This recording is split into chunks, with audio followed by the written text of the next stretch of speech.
प्यारे बच्चों, Pankaj Dubey sirs classes पे आप लोगों का स्वागत है। आज मैं इस वीडियो में आप लोगों को यूपी बोर्ड के ग्रामर पोर्शन में आने वाले एक टॉपिक एक्टिव पैसिव पर प्रकाश डालने जा रहा हूँ। आज आप लोग इस वीडियो में एक्टिव से पैसिव बनाना सीखेंगे। यह topic 9th 10th 11th 12th सभी क्लासों के लिए और सारे बोर्डों के लिए बहुत ही उपयोगी टॉपिक है।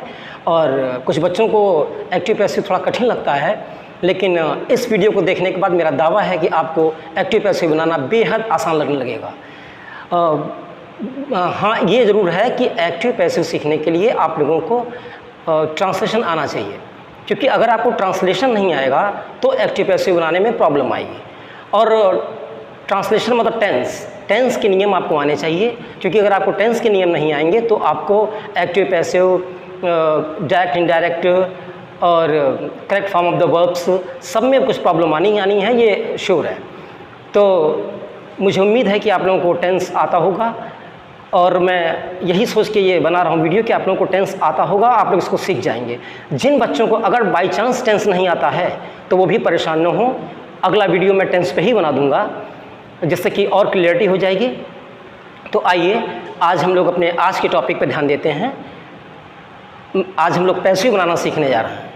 तो आप लोग जानते ही हैं कि पैसिव बनाते समय उसके कुछ बेसिक नियम होते हैं। जैसे पैसिव बनाते समय ऑब्जेक्ट को सब्जेक्ट बना देते हैं, सब्जेक्ट को ऑब्जेक्ट बना देते हैं, और जिस टेंस में हो वाक्य उस टेंस के अगले उपप्रकार में बदल दिया जाता है। मतलब जैसे मान लीजिए कि कोई सेंटेंस, जैसे मान लीजिए यही एक सेंटेंस है कि he reads a new book. तो he reads a new book, आपको सबसे पहले सेंटेंस का टेंस पहचानने के लिए उसकी क्रिया पे ध्यान देना है, सहायक क्रिया पे ध्यान देना है। तो यहाँ है ही reads a new book. Reads S या ईएस आप जानते हैं कि टेंस 3 प्रकार के होते हैं और उनके सबके 4 उप प्रकार होते हैं, यानी कि कुल मिलाकर के 12 उप प्रकार होते हैं। 12 उप प्रकार में एस ईएस सिर्फ एक टेंस में लगता है और वो है प्रेजेंट इंडेफिनिट। तो अगर ही रीड्स ए न्यू बुक का आपको पैसिव बनाना है तो जाहिर सी बात है कि वो प्रेजेंट इंडेफिनिट में है, तो वो अगले टेंस में जाएगा, मतलब उसमें सहायक क्रिया लगेगी प्रेजेंट कंटिन्यूअस की, कर्ता के अनुसार इज एम आर में से कुछ लग जाएगा। तो अब चलिए मैं आप लोगों को बोर्ड पर कुछ सेंटेंस लिखे हैं, इनके माध्यम से मैं आपको अच्छी तरह समझाता हूँ। बस एक बात ध्यान दे लीजिए, पहले एक बार नियम मैं बता दे रहा हूँ आपको कि एक्टिव से पैसिव बनाते समय ऑब्जेक्ट को सब्जेक्ट बनाते हैं, सब्जेक्ट को ऑब्जेक्ट बनाते हैं, और जिस टेंस में हो उसके अगले उप प्रकार में सहायक क्रिया बदल जाती है, मतलब अगले टेंस में बनाते हैं। और हमेशा थर्ड फॉर्म का प्रयोग होता है। पैसिव वॉइस बनाते समय हमेशा थर्ड फॉर्म का प्रयोग होता है। और यदि वाक्य कॉन्टिन्यूअस में न हो, मैंने तब का बताया है, अगर वाक्य कॉन्टिन्यूअस में न हो तो जिस टेंस में है उस टेंस के अगले उप प्रकार की सहायक क्रिया लगेगी। लेकिन अगर वाक्य कॉन्टिन्यूअस में है, यानी कि वाक्य में आईएनजी लगा हुआ है, तो अगले टेंस में नहीं जाता है, तब वह उसी टेंस में रहता है, लेकिन क्रिया के पहले बीइंग लग जाता है, BEING जुड़ जाता है। जैसे मान लीजिए सेंटेंस है he is reading a book. He is reading a book, ये कंटिन्यूअस सेंटेंस है, तो इसमें सबसे पहले क्या आ जाएगा, एक बुक। ए बुक क्योंकि एक वचन है इसलिए उसके साथ इज एम आर ही लगना है, तो a book is being red by him हो जाएगा। इसी प्रकार के अन्य वाक्यों को कैसे बनाया जाएगा मैं आइए आपको बोर्ड के माध्यम से समझाता हूं। हाँ, तो आइए बच्चों, अब बोर्ड पे हम लोग सीखते हैं। कुछ सेंटेंस हैं, जैसे he has made a mistake. इस सेंटेंस में देखिए सबसे पहले कर्ता क्या होता है, जो काम करता है, और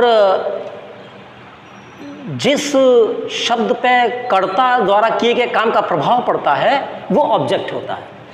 तो देखिए यहाँ पे ऑब्जेक्ट है ए मिस्टेक और सब्जेक्ट है ही।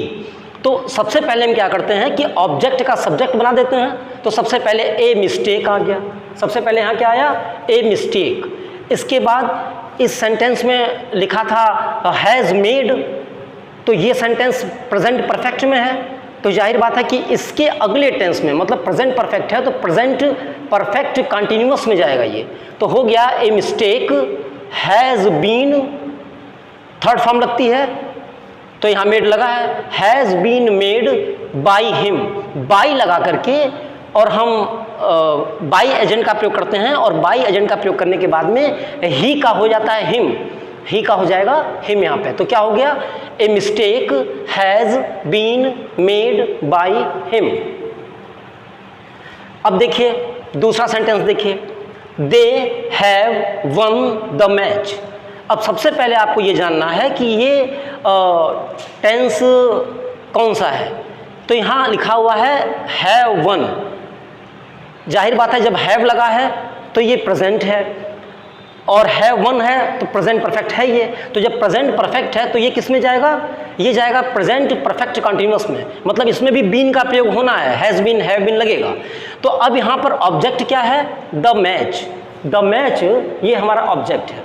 तो हम इस ऑब्जेक्ट को सबसे पहले लिख देंगे, तो हमने लिखा द मैच। उसके बाद क्योंकि द मैच एक वचन है इसलिए इसके साथ में हैज़ बीन लगेगा, द मैच हैज़ बीन। इसके बाद पैसिव में आप जानते हैं कि हमेशा थर्ड फॉर्म आती है, तो फिर यहाँ पे आएगा वन, बाई एजेंट लगेगा, बाई लगा करके फिर दे का हो जाता है देम, दे का हमने लगा दिया यहाँ पर देम। तो सेंटेंस क्या हो गया, पैसिव हो गया, the match has been won by them. उम्मीद करता हूँ कि आपको इस समझ में आ रहा होगा। अब अगला सेंटेंस देखिए, ये दोनों सेंटेंस आपने जो देखे हैं ये प्रेजेंट परफेक्ट थे। अब अगला सेंटेंस देखिए, मिस भावना टीचेस मी साइंस। ध्यान दीजिएगा, कोई भी टेंस पहचानने के लिए सेंटेंस में पहले टेंस पहचानने के लिए उसकी वर्ब और हेल्पिंग वर्ब पे ध्यान देते हैं। तो यहाँ पर हेल्पिंग वर्ब नहीं लगी है, लेकिन वर्ब में टीचर्स एस या ई एस लगा है। और आप ये अच्छी तरह जानते हैं कि टेंस में एस या ई एस 12 प्रकार में सिर्फ प्रेजेंट इंडेफिनिट में लगता है। तो यानी कि ये सेंटेंस आपका प्रेजेंट इंडेफिनिट में है। तो अगर ये प्रेजेंट इंडेफिनिट में है तो फिर जाहिर सी बात है कि हम इसको जो है प्रेजेंट कंटिन्यूअस में बनाएंगे। तो सबसे पहले हम क्या करेंगे कि मिस भावना टीचर्स मी साइंस, इसमें मिस भावना सब्जेक्ट हैं और साइंस और मी ये दोनों ही ऑब्जेक्ट हैं। किसी किसी सेंटेंस में डबल ऑब्जेक्ट आ जाते हैं, मतलब एक साथ दो ऑब्जेक्ट लगे होते हैं। तो आप लोगों को इसमें भ्रमित नहीं होना है कि अगर 2 ऑब्जेक्ट लगे हैं तो भी कोई बात नहीं, अगर आप चाहें तो इसको साइंस से बना सकते हैं, और या आप चाहें तो पहले मी से बना सकते हैं। जब मी से बनाएंगे तो उसका सब्जेक्ट आई होता है, तो आप आई से स्टार्ट करेंगे, नहीं तो आप चाहें तो साइंस से भी स्टार्ट कर सकते हैं। मैं इसको पहले मी ऑब्जेक्ट लेकर के बना रहा हूँ। तो सबसे पहले जब मी का आई हो जाएगा, क्योंकि सेंटेंस प्रेजेंट इंडेफिनिट में है तो इसके अगले उपप्रकार यानी कि प्रेजेंट कंटिन्यूअस की सहायक क्रिया लगेगी। तो आई के साथ क्या लगता है, जाहिर बात है कि आई के साथ हमेशा एम लगता है। तो आई एम और टीचर्स लगा है तो मतलब टीच का थर्ड फॉर्म टॉट होता है। आई एम टॉट, क्या पढ़ाया जा रहा है, science. I am taught science, by लगाते हैं और बाई लगा करके पुराना सब्जेक्ट लिख देते हैं। तो पुराना सब्जेक्ट क्या था, मिस भावना। तो सेंटेंस क्या हो जाएगा, I am taught science by miss Bhavana. अब अगला सेंटेंस देखिए, she gave me a pen. सबसे पहले सेंटेंस देखते ही आपको उसका टेंस पता करना चाहिए, और मैं पहले ही बता रहा हूँ आपको कि टेंस पहचानने के लिए आपको हेल्पिंग वर्ब और वर्ब पर ध्यान देना है। वर्ब यहाँ पे है गेव, सेकंड फॉर्म 12 में कब आती है, सेकंड फॉर्म आती है या तो पास्ट इंडेफिनिट में और या तो पास्ट परफेक्ट में जब दो कामों का होना पाया जाता है, तो जाहिर बात है यहाँ दो कामों का होना पाया जा नहीं रहा है, तो ये सेंटेंस किस टेंस का है? ये सेंटेंस है पास्ट इंडेफिनिट का। तो जब पास्ट इंडेफिनिट का है तो ये किस में बनेगा? जब पास्ट इंडेफिनिट का है तो ये बनेगा पास्ट कंटिन्यूअस में। देखिए ऑब्जेक्ट है यहाँ पे ए पेन, तो सबसे पहले हम लिखेंगे ए पेन, उसके बाद ए पेन के साथ में पास्ट कंटिन्यूअस में सहायक क्रिया लगती है वाज। ए पेन वाज, और वहाँ गेव था, उसकी थर्ड फॉर्म होती है given. A pen was given to me by, by लगाएंगे और बाई लगा करके पहले वाले जो सब्जेक्ट है यानी कि शी, उसका ऑब्जेक्टिव केस क्या होता है? उसका ऑब्जेक्टिव केस होगा हर। तो a pen was given to me by her. अब अगला सेंटेंस देखिए, प्लीज ओपन द डोर। ध्यान दीजिएगा, ये जो सेंटेंस है प्लीज ओपन द डोर, ये किस टाइप का सेंटेंस है? जैसे आज्ञा, विनय, परामर्श।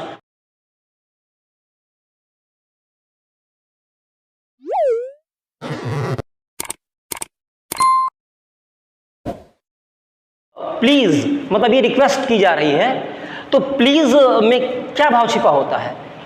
प्लीज का मतलब छिपा हुआ भाव क्या है? प्रार्थना करना, विनती करना, रिक्वेस्ट करना। तो आप सबसे पहले इसको बनाते समय जहां कहीं भी प्लीज लगा मिल जाएगा पैसिव में, सॉरी एक्टिव में, तो आपको सबसे पहले लगा देना है यू आर रिक्वेस्टेड टू। क्यों लगा देना है? क्योंकि इस सेंटेंस में प्लीज ओपन द डोर में कोई सब्जेक्ट नहीं है, इसमें छिपा हुआ कर्ता यानी कि हिडन ऑब्जेक्ट यू होता है। इसमें छिपा हुआ कर्ता क्या है? यू। इसमें यू जो है ये छिपा हुआ है, प्रकट नहीं है। तो आपको क्या करना है? किससे प्रार्थना की जा रही है? प्लीज ओपन द डोर, कृपया दरवाजा खोलो। तो ये क्या है? मतलब तुम कृपया दरवाजा खोलो, ऐसा कहा जा रहा है। तो यहाँ पे आ जाएगा यू आर रिक्वेस्टेड टू। जहां कहीं भी आप प्लीज देखेंगे आप शुरू में ही यू आर रिक्वेस्टेड लगा देंगे। तो you are requested to open the door, open the door, बाकी ओपन द डोर उतार देंगे, सिर्फ हमको प्लीज की जगह यू आर रिक्वेस्टेड टू लिख देना है। ठीक है, मेरे ख्याल से आप लोगों को काफ़ी हद तक के क्लियर हो गया होगा। अब देखिए, अभी तक के आपने कैसे सेंटेंस सीखे? आप लोगों ने साधारण टेंस के सेंटेंस सीखे हैं।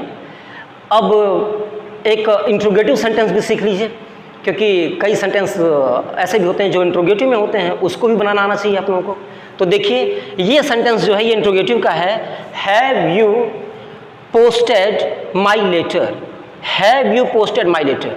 तो एक बात समझ लीजिए कि जो इंट्रोगेटिव सेंटेंस रहता है वो इंट्रोगेटिव में ही बनता है। तो क्योंकि ये इंट्रोगेटिव है तो आप भी इसको इंट्रोगेटिव में बनाएंगे। तो सब यहाँ ऑब्जेक्ट क्या है? माई लेटर। माई लेटर क्या है? माई लेटर्स नहीं है, माई लेटर है, मतलब ये एक वचन करता है। तो एक वचन के साथ जाहिर सी बात है कि ये प्रेजेंट परफेक्ट है, इसमें हैज़ या हैवी लगता है। तो अब एक वचन कर्ता के साथ क्या लगेगा? हैज़ लगेगा। तो सबसे पहले आएगा हैज़ माई लेटर। क्योंकि ये प्रेजेंट परफेक्ट का है तो ये अगले टेंस में जाएगा तो हो जाएगा, मतलब उसमें बीन लगेगी, क्योंकि अगला टेंस होता है प्रेजेंट परफेक्ट कंटिन्यूअस जिसमें हैज़ बीन या हैव बीन लगती है। तो ए मतलब लेटर के साथ में, मतलब एक पत्र है उसके साथ में हैज़ बीन लगेगा, तो हो जाएगा has my letter been posted by you. Has my letter been posted by you.